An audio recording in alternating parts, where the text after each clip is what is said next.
You're listening to Medscape's In Discussion series on hidradenitis suppurativa, a podcast where thought leaders and clinical experts share their diverse insights and practical ideas for optimizing patient care. This series is hosted by Dr. Ginette Okoye. Dr. Okoye is professor and chair of dermatology at Howard University College of Medicine. Relevant disclosures can be found with the episode show notes on medscape.com or the Medscape app. The topics and discussions are planned, produced, and reviewed independently of advertisers. This podcast is intended only for U.S. healthcare professionals. Hello, I'm Dr. Ginette Okoye. Welcome to the Medscape In Discussion podcast series on hidradenitis suppurativa. Today we'll be discussing the diagnosis and treatment of arthritis in HS with our guest, Dr. Rebecca Manno. Dr. Manno is a board-certified rheumatologist specializing in autoimmune and inflammatory conditions such as rheumatoid arthritis, lupus, vasculitis, and scleroderma. She currently practices at Comprehensive Orthopedic Global in the U.S. Virgin Islands and is an adjunct assistant professor of medicine at Johns Hopkins University.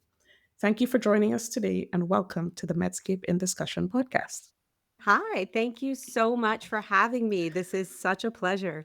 Well, I am particularly excited to have you because, as you know, patients with HS often report joint symptoms and arthritis and arthropathy, which I would love to get the definitions of those from you. But they're known comorbidities of HS and they really contribute to the quality of life impact. But the joint symptoms haven't really been characterized well, and they're often described by people like me, by dermatologists. And I don't think we quite have the expertise that you have in describing the joints, examining the joints, knowing which imaging tests to record. So I'm just thrilled to have this conversation so you can help us all get better at this. Why don't you tell us a little bit about how you came to develop an expertise in HS? This story starts with a little bit of background on my personal career journey. I did all of my medical training, including rheumatology fellowship at big academic centers in Baltimore, Maryland. And I joined the faculty in the Division of Rheumatology at Johns Hopkins in 2011. And throughout all of this, as with many of us who trained at big academic centers, you have access to every specialist and subspecialist in medicine that you can imagine. So it makes it really easy to stay in your rheumatology lane or whatever your specialty is. So it made it really easy to stay in my RA, lupus, vasculitis, gout lane. Because for anything that expanded beyond your specialty, there's somebody right down the hallway who can help. 5 years ago, I made a big career and life change and moved to the Virgin Islands, which is where I am currently the only full time rheumatologist. I went from a big academic center with a huge medical infrastructure and infinite numbers of providers and specialists to the complete opposite of the spectrum. So, the Virgin Islands is an amazing, close, tight knit community, but we really do have limited resources, especially when it comes to healthcare. Specifically in our Virgin Islands territory, we have very, very limited dermatology access in general. So, most of the HS is cared for either by primary care doctors or surgeons. So, really, the way that I started having a referral pathway for HS patients was from my surgical colleagues. I had a conversation with one of our outstanding surgeons, and he said, Rebecca, I just don't want to operate on this person again. And I know that there's these medications that are out there, and we probably can do better for him. Would you see this patient and see if you can help? And I said, absolutely. And this really opened the door to conversations and collaborations in our medical community here between rheumatology, surgery, and the primary care doctors, and dermatology when we have some help there as well about how to best take care of these patients. Wow, that's an amazing example of this kind of cross specialty care for patients. And I don't know, after this episode, you may have several dermatologists interested in coming to the Virgin Islands to help you. Absolutely. So tell me, when you've been seeing patients with HS who have joint symptoms, what are the most common symptoms you've encountered, and which joints are more commonly affected? When I see patients with HS and arthritis in my clinic, there are really two pathways or two scenarios. So, the first pathway is a patient who may be referred to me specifically for HS. So, let's talk about that scenario first. Mm. So when that patient is referred to me for HS, obviously I'm looking at their skin, but I'm a rheumatologist. So I'm going to start talking to them about their joints. Whether you like it or not, I'm going to ask you about joint pain, swelling, stiffness, and striking inflammatory symptoms. And it is certainly a large proportion of these patients who do have joint symptoms. And it can be a spectrum. The next step then is evaluating that. So if there is obvious synovitis or swelling on exam, I'll go down the path of evaluating them for a defined rheumatic disease. So, do they have undiagnosed rheumatoid arthritis? Do they have undiagnosed axial spondyloarthritis? And sometimes I find those things. And then sometimes I don't. But yet, on my exam of this patient who was sent to me for something that doesn't have to do with their joints, there's synovitis on exam. And it tends to be in those patients, small joints of the hands, so PIP joints, sometimes MCP joints, enthesitis and tendonitis, especially in the elbows and in the knees. Large joint arthritis, less common, but certainly knees and ankles I've seen as well.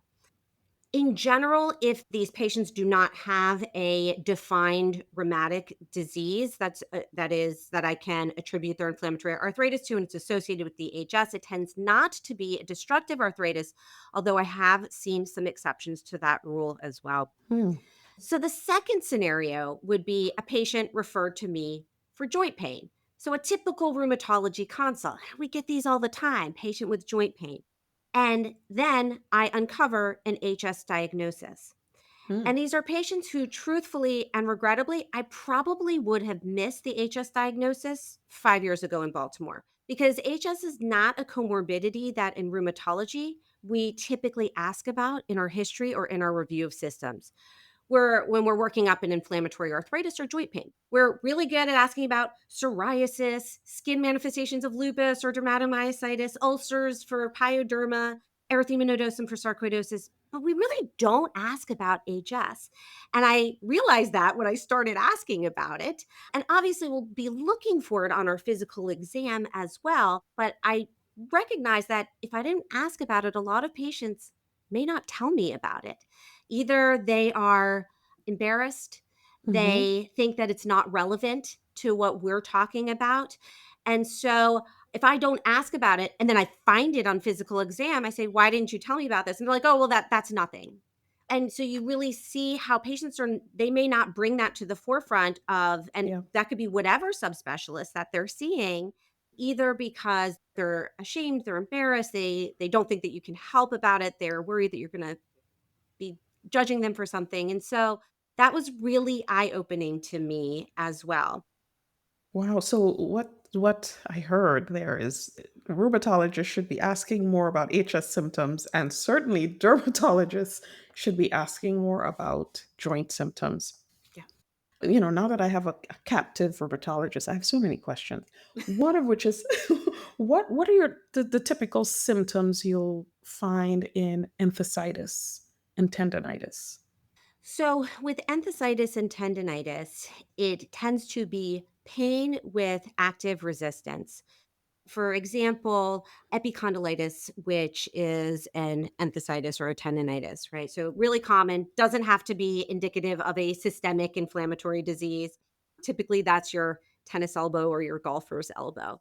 Anything that where you apply resistance to that insertion point of the tendon. So lifting up your coffee cup, lifting up a gallon jug of water, and you're applying resistance to that tendon at the insertion point is going to elicit pain.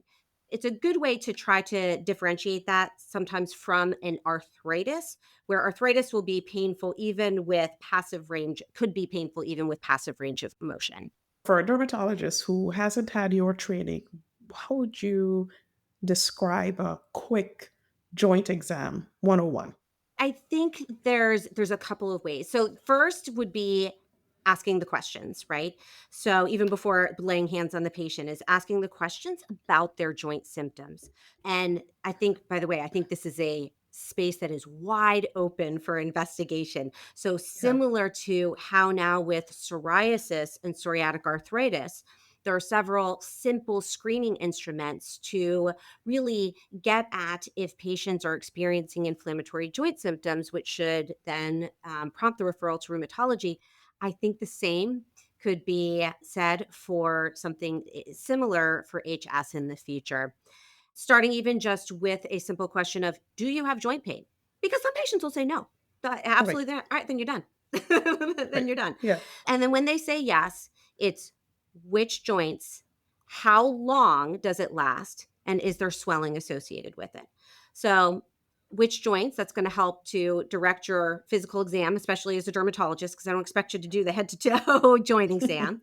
How long? Because if they say, oh, I had a pain in my knee for 5 minutes last week, that's not, that's okay. It's better. We're done. Mhm. But Okay. if it's, I have had this pain in my hands where in the morning I can no longer hold my coffee cup because my hands are so stiff. Now you know the focus is going to be on the hands and the small joints. And then is there swelling associated with it? The patient may say, no, there's no swelling. Or they'll say, yes, there absolutely is. And that also helps you to really pay close attention to those joints where if there has been swelling. And especially if they say that there's been swelling in a large joint, such as the knee, has it been large enough to where someone has drained fluid out of your knee? Something like that will get a better sense as to how long this has been going on and how severe.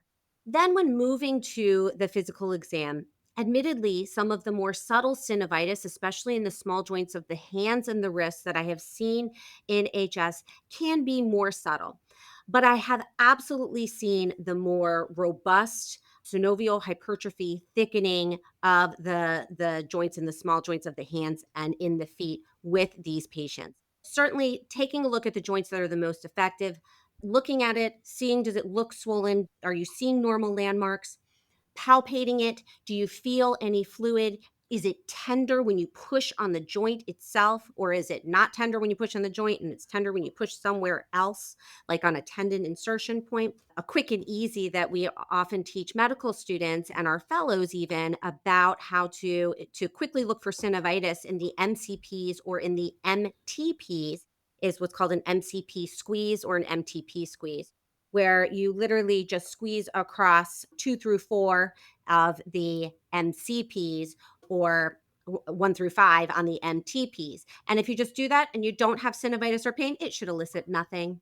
But if there is synovitis there, then patients will say that's painful. So that's a good screening test instead of going joint by joint in the small joints of the hands where it can be tricky, or in the feet. Super high yield. I really agree with you that there's room in HS for this type of screening tool. And certainly, I hope you might be willing to work with a dermatologist to create that. Yeah. Let's move on to treatment. What's your kind of go to treatment options for patients with both HS and arthritis? So NSAIDs absolutely have a role to help acutely with the pain and the inflammation of arthritis. Many of the patients that I see are younger, so we aren't dealing with as many of the other comorbidities that may negate the use of NSAIDs, but of course we have to use them carefully given other medications they're using or if there's renal insufficiency and so on. So I like NSAIDs quite a bit. I like topical NSAIDs, especially for the hands or for the knees. They can be very effective. They are not going to be as effective for other joints, such as the shoulders, for example. And then systemic NSAIDs if that's appropriate for the patient. I do find that the biologics, if we are using them to treat their HS, it treats the arthritis. That certainly can be effective. And if there is a clearly defined inflammatory arthritis, methotrexate can be really helpful as well. I have not seen improvement in the joint symptoms or if there is an inflammatory arthritis associated with the HS. I've not seen improvement just with antibiotic regimens alone. That makes sense. Let's go back to the NSAIDs.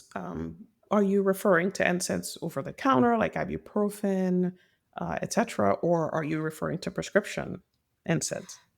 It depends on the specific patient scenario. I will often use the COX-2 inhibitors for two reasons. One, slightly better gastric protection. Some patients tolerate them a bit better and a longer duration of action.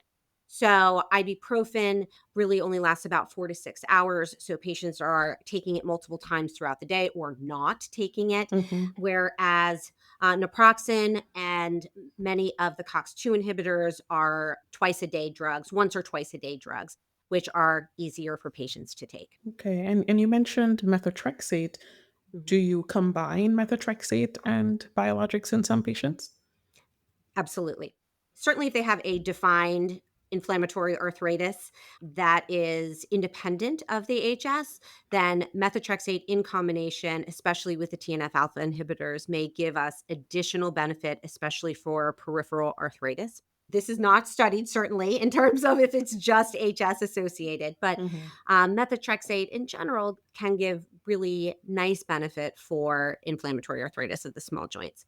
Of course, you have to be careful with depending on our patient population, if we have young women who are considering pregnancy and so on. So we have to ask all of those right questions. But methotrexate in combination, especially with the TNF alpha inhibitor, can be a really nice combo for inflammatory arthritis. That's, I mean, interesting because we use low dose methotrexate around the range of 10 milligrams per week for people who we believe have anti adalimumab antibodies or anti infliximab antibodies. So, what's the range of the doses you're using for arthritis? For inflammatory arthritis, we will usually use doses between 15 and 25 milligrams weekly. Okay, so a little bit higher. I mean, that's great. Dermatologists are quite comfortable with methotrexate, so that's Mhm. certainly something we can add.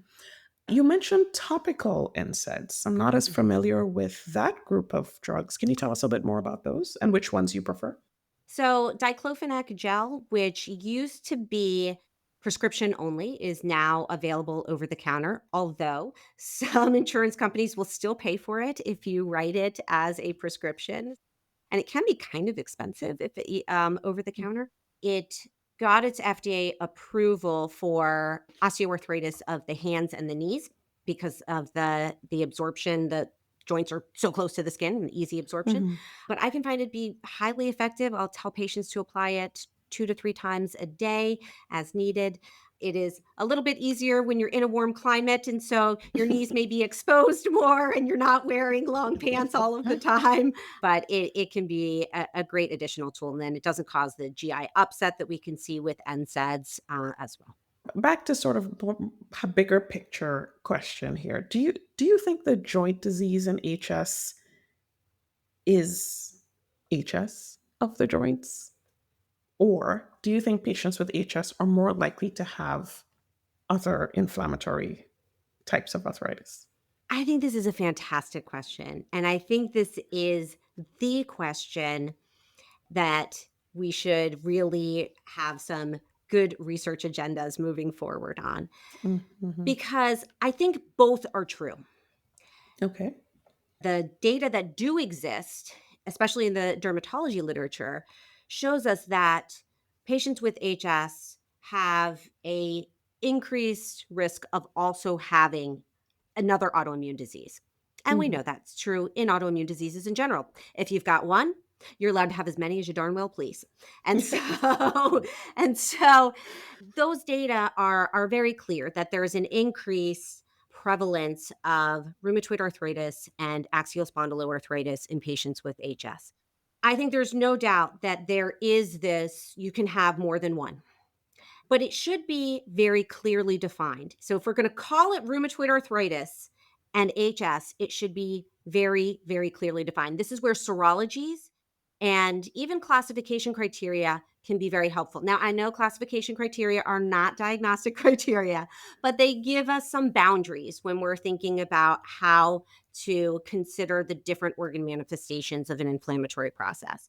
Do I think that our HS patients are at higher risk for having these inflammatory processes? The data that we already have says yes. But there's a second scenario as well.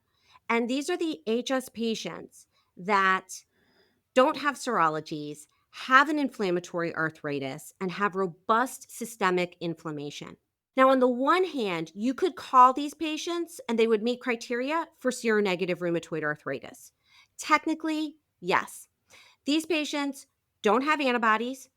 They have hypergammaglobulinemia. They have a sed rate and a CRP that's through the roof. They have Hmm. anemia of chronic inflammation.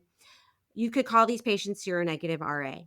But when you treat the HS, the arthritis improves. Right. And now it gets complicated because many of the treatments we're using for HS also treat inflammatory arthritis. But I'm going to share a case with you. And I fully recognize this is a case of an N of one. And this is a quite extreme case, but I've seen several other instances that are in this similar neighborhood. So I had a young man with terrible HS. Stage 3, multiple sites, multiple locations. He responded partially to TNF alpha inhibitors and steroids. We really struggled to have consistent medical therapy for him for a lot of reasons and mostly access to medications and to care. Ultimately, we sent him off island to the States, and he had multiple surgical procedures by a very skilled plastic surgeon. He was in the hospital for about a month, had multiple excisions, skin grafts, did extremely well. And let me tell you, when I first met this young man, he clearly had advanced HS, but he had a raging inflammatory arthritis. He had synovitis of the small joints of his hands and his wrists, where he was developing contractures at his PIP joints, had developed some deformity of his fifth PIP on both hands. Joint pain where he wasn't able to work. It wasn't just the skin, it was the joint symptoms too. Mm-hmm. So when we sent him off island, he had extensive surgical interventions. When he came back a couple of months later, I saw him. His arthritis was gone. His inflammatory markers were normal. His labs looked great. He was not on medical therapy. And he actually continues to do well today. Now, I'm not saying that this Wow. surgical intervention is the way to go about it, but if this was all seronegative rheumatoid arthritis from the beginning, it should not have improved with this type of intervention. So, that is an extreme example, and perhaps it is an outlier. But I think that it is telling us something about the robust inflammatory process of HS that goes beyond just the skin. And it tells us about this idea that we're starting to develop now, which is that HS tissue itself drives the inflammation. So by debulking, quote unquote, HS, you actually decrease systemic inflammation. And that is really telling with your patient. Wow. Yeah. Interesting. So clearly lots of work to be done in this Yes. area. Yeah. Do you do serologies in these patients? Which ones? I will check serologies, to look for a concurrent rheumatic disease. Mhm. Because if they have the inflammatory arthritis and they're anti CCP high titer positive, I am going to call that rheumatoid arthritis with HS. I am going to check the ANA, and I will probably check a double stranded DNA if there are some joint symptoms associated with it as well. I want to know those things too, especially if I'm thinking about a biologic and how which ones to choose safely. And then I'll check serologies based on any other specific signs or symptoms. If they're having any GI issues, I will work them up for inflammatory bowel disease, and I will check anti-Saccharomyces antibodies. I will check ANCA, specifically P-ANCA, which can be seen in inflammatory bowel disease as well, and of course have a GI workup for them too. But in general, unless where I'm really going down a path that they have an additional rheumatic disease, their serologies are going to be negative. But they will have hypergammaglobulinemia with IgG levels that can be 2,500, 3,000. They're polyclonal on serum protein electrophoresis, but it is just another example of how inflammatory they are. What do you think is the role of exercise or physical therapy for the joint symptoms in HS? So I think there is a really, really important role for it. We know so much about the role of exercise in many of our rheumatic diseases that involve the musculoskeletal system, such as rheumatoid arthritis, dermatomyositis, and axial spondyloarthritis. We consider exercise to be just as important a part of the prescription as their DMARD or their biologic agent. And the data strongly support that. And it starts with some education for the patients who, especially when they're dealing with a musculoskeletal problem like an arthritis. And I would say, even with the HS patients, because they're worried that if I'm moving too much, am I going to make this worse? And from an arthritis standpoint, I can say definitively, no, you are not going to make it worse. Now, I'm not going to recommend that they go join a CrossFit gym and do really Right. high impact exercise that is high velocity. Things that are not high impact can still be extremely beneficial. It just means that they should be slow, controlled movements. Absolutely, exercise is key. And the goals of exercise, which are to increase strength, increase muscle mass, which will help with overall body composition, not focusing as much. And obviously, weight management is important, but it's really body composition. We want our patients not to be under muscled, which is what they are. We want them to gain muscle. And I think importantly with our HS patients, it is giving them a prescription for exercise. So I'll start with something very simple, find out what they like to do. They'll say, well, I like to go walking. Great. So I want you to walk for 15 minutes once a week. And at the end of your walk, you're going to do 10 air squats or you're going to do 10 step ups. So very specific. It's very specific. And you're going to do that Okay. for a month. And then you're going to increase it to twice a week. And just really simple and specific. So it's something that is achievable. The other thing that I will do is refer patients to a physical therapist for a home-based resistance exercise program that can be supervised for a period of time by the therapist and then can be translated into something at home. Wow. Dr. Manno, this has been, I have to go back and listen to this podcast to finish taking my own notes for my own patients. This has been really enlightening, and I don't think that this resource exists anywhere else yet. So I really, again, appreciate all you do for patients with HS, and I thank you for coming on the podcast.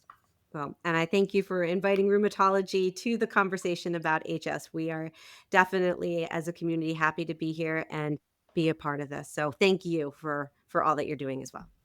Today, we talked to Dr. Manno about the diagnosis and treatment of arthritis in HS. Thank you for joining us. Please take a moment to download the Medscape app to listen and subscribe to this podcast series on hidradenitis suppurativa. This is Dr. Ginette Okoye for the Medscape in Discussion podcast. Thanks for listening to Medscape's In Discussion Hidradenitis Suppurativa podcast series with our host, Dr. Ginette Okoye. Be sure to look for more In Discussion episodes wherever you get your podcasts. Check out medscape.com or the Medscape app for show notes, links, and more information on hidradenitis suppurativa.